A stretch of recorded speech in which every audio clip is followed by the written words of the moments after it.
it's really great that the Oxford-AstraZeneca one has come online. And I think specifically for developing countries, we were facing a problem up until that happened where the most promising vaccine candidates, the mRNA vaccines that have really dominated much of the development process so far, much of the news cycle, where those have to be stored at temperatures that are well outside of the typical vaccine cold chain that we use for other things that we do in Ghana, in Africa generally, and really many other parts of the developing world.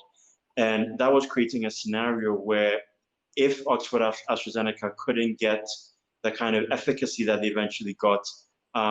countries like Ghana would have been looking at well into 2023 before the kind of supply chain dynamics that exist for the other ones would play in our favor. And quite obviously, if you look at the difficulty that a lot of developing countries have in the choice between a quick end to the pandemic or putting in place, long-term economic measures and public health measures to stave off that point, it's quite clear that the sooner we can get a vaccine, the better, because the expectation that the public health measures will be able to hold for another year, given the economic consequences and given really the lack of political will to really follow through on them, this really is a godsend. So the prayer is that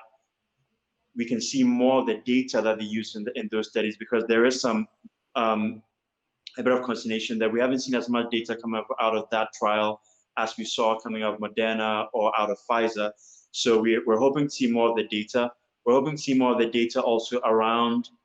who the actual, sample, like the actual test subjects were, because it looks like the Oxford-AstraZeneca trial skews a little younger than Moderna and Pfizer, which in our case in Africa, for example, shouldn't be that big of a problem. But I do think that's important just for confidence, for us to see more data. But those three vaccines right now, all very promising, and are all going to be really critical in making sure that we can see an early end to, this awful pandemic.